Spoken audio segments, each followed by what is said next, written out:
와, 이건 진짜 할 말이 많아지겠는데요. 사실 타스만이 나온다 말만 많았지 렉선 스포츠를 얼마나 위협할 거고 이게 KGM한테는 어떤 영향을 끼칠 거다 이런 얘기도 살짝 추상적이었잖아요. 그런데 여러가지 루트를 통해 알아보니 생각보다 좀 심각해 보입니다. 물론 소비자들 입장에선 좋은데 KGM 입장에선 그렇다는 겁니다. 만약 타스만이 3천만원대로 나온다고 하면 어떨까요? 아무리 시작 가격이라도 모하비급 픽업트럭 가격이 이러면 사실상 렉선 스포츠는 끝났다고 봐야 할 것 같잖아요. 여기서 궁금한 게 KGM은 정말 돌파구가 없냐는 건데, 오늘은 그래서 타스만에 대한 이야기를 간략히 정리해보고 KGM은 어떤 걸 조심해야 할지 이런 얘기를 해보겠습니다.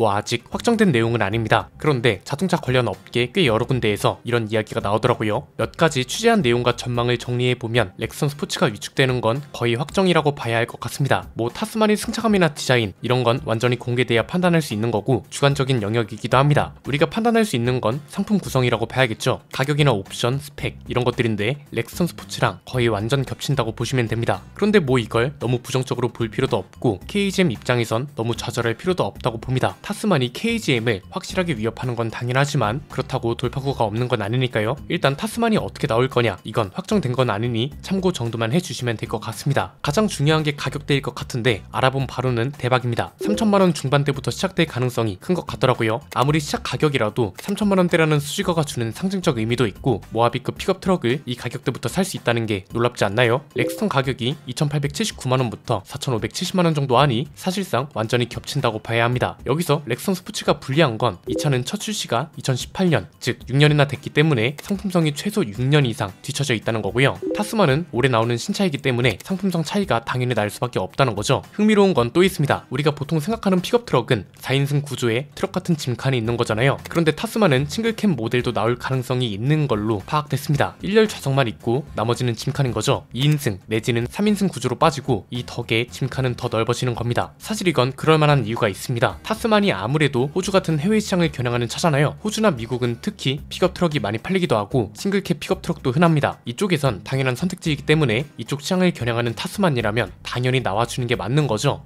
싱글캡 모델 수요가 한국에서는 얼마나 나올지 아직 모릅니다. 픽업 트럭 싱글캡 모델은 아직 데이터가 없으니까 그런 건데 한국에 출시가 안 되더라도 렉선 스포츠는 영향을 받게 되죠. 렉선 스포츠도 무쏘라는 이름으로 해외 시장에 판매되고 있으니까요. 여기에 이제 파워트레인 차이도 무시 못합니다. 그냥 단순히 생각해서 렉선 스포츠는 선택지가 하나뿐입니다. 디젤 단일 모델로 팔리고 있잖아요. 그런데 타스만은 지금까지 공개된 정보에 따르면 가솔린, 디젤, 심지어 순수 전기 모델까지 나올 예정입니다. 렉선 스포츠보다 선택지가 두 가지나 많은 거죠. 자, 여기까지만 봐도 렉선 스포츠는 이미 위험합니다. 타스만이 프레임 차체가 아니라면 모를까 프레임 차체로 나온다는 것도 겹치고요. 픽업 트럭이라는 상품군만 겹치는 줄 알았더니 이렇게 되면 가격까지 완전히 겹치고 심지어 렉선 스포츠에는 없는 싱글캠 모델에 가솔린과 순수 전기 모델도 나온다는 거잖아요. 야, 이거 이렇게 되면 소비자들이 렉선 스포츠를 사게 될까요? 더 나은 조건에 비슷한 가격에 6년 전에 나온 차와 올해 나오는 신차, 사실 가격이 비슷하다면 렉선 스포츠보다는 타스만 쪽으로 갈 확률이 훨씬 많은 게 사실입니다. 이건 단순히 개인적인 걱정이나 우려가 아니라 실제로 KGM의 여러 관계자들을 통해 들어보면 사내에서도 타스만에 대한 걱정이 많은 걸로 보입니다. 사실 그럴 수밖에 없습니다. 국산 픽업 트럭 시장은 KGM이 오랜 독점 시장이었습니다. 현대차의 포니가 사라진 뒤로 무쏘 스포츠부터 지금의 렉선 스포츠가 있기까지 이렇게 긴 시간 동안 시장을 혼자 먹고 있었단 말이죠. 지금 이런 시장에 작은 회사도 아니고 전세계 3위를 하고 있는 거대 기업이 침투를 앞두고 있는 겁니다. 기본적으로 이런 이유로 긴장을 하지 않을 수 없는 거고, 여기에 더 큰 문제는 뭐냐? KGM이 신차 대응을 빨리 할 수 있다면 상관없습니다. 타스만이 나오고 3개월 안으로 렉스턴 스포츠 풀체인지를 출시하면 걱정할 게 없는 거죠. 그런데 그게 안 되기 때문에 문제인 겁니다. 타스만을 대응하려면 렉선 스포츠를 풀체인지 해야 합니다. 렉선 스포츠 풀체인지는 F100의 픽업 트럭 모델이겠죠. F100이 출시되려면 2년 정도 남았습니다. 즉 픽업 트럭 모델이 나오려면 2년에서 3년 정도가 남았다는 거죠. 한마디로 2년에서 3년 동안은 사실상 타스만 대응이 불가능하다는 겁니다. 가격이 비싸게 나올 거라는 말이 많았지만 결국은 가격대가 많이 겹칠 가능성이 크고 싱글캠 모델 얘기도 나오고, 이렇게 되면 렉선 스포츠 시장을 완전히 먹어버리겠다는 것밖에는 안 됩니다. 물론 KGM한테 돌파구가 없는 건 아닙니다. 동시에 토리스 라인업이 중요하다고 말하는 이유도 여기에 있는 겁니다. 2년에서 3년 동안 이 차들로 KGM은 이슈를 계속해서 만들고 신차 효과도 만들어내고 판매량 판매량도 상승시켜야 합니다. 차종을 보면 기회가 없는 건 아닙니다. 최근에 출시된 토레스 페이스리프트가 있고요. 곧 출시될 토레스 쿠페, 올해 연말 출시 예정인 토레스 픽업 트럭, 그리고 내년에는 굉장히 많은 분들이 기다리고 있는 KR102이 출시될 겁니다. 2년 동안 이 차들이 신차과를 비롯해서 회사 전체를 이끌고 가야 한다는 거고요. 그래서 회사의 모든 부서가 토레스 라인업에 사활을 걸어야 할 때란 거죠. 그런데 여기서 문제는 뭐냐? 항상 말씀드리는 거지만 마케팅을 비롯한 거의 모든 부서가 노력을 하면서 동시에 눈에 보이는 결과를 만들어냅니다. 그런데 연구소는 잘 모르겠습니다. 지금 거론되고 있는 거의 대부분의 문제들이 연구소에서 해결해야 할 문제들입니다. 가장 심각한 게 AVNT, 디스플레이 관련된 것들인데 이건 좀 화가 많이 납니다. 차를 잘 만들어 놓고 이게 모든 걸 망치는 중이다. 이렇게 봐도 저는 과장이 아니라고 생각하거든요. 최근에 관련 피드백을 받았는데 사실 아직 잘 모르겠습니다. 지금까지 저희가 지적하거나 차주들이 불편하다고 했던 것들이 제대로 개선됐다고 봐야 할지 도통 감이 안 옵니다. 김승현 편집장 시승기에서 이 내용을 자세히 다루고 저도 이걸 좀 더 정리해서 내보낼 예정이었거든요. 빠르면 이번 주에 모든 영상들이 나갈 건데 아직까지도 잘 모르겠습니다. 어떤 변화가 예고되어 있고 이게 진짜 맞는 건지 그 결과 판단은 조만간 나올 영상을 보시고 저희 구독자분들 그리고 무엇보다 차주분들이 해주셔야 할 것 같습니다. 이게 진짜 중요한 이유가 KGM 판매량이 너무 많이 떨어졌습니다. 사실 작년에 판매량이 많을 수밖에 없었던 건 토레스 신차 효과 때문이었다고 할 수 있었는데 문제는 신차 효과가 기대치보다 너무 안 나왔다는 거, 그리고 이게 너무 오래 못 갔습니다. 그 원인은 방금 말씀드렸던 디스플레이 관련 문제, 여기에는 이제 사용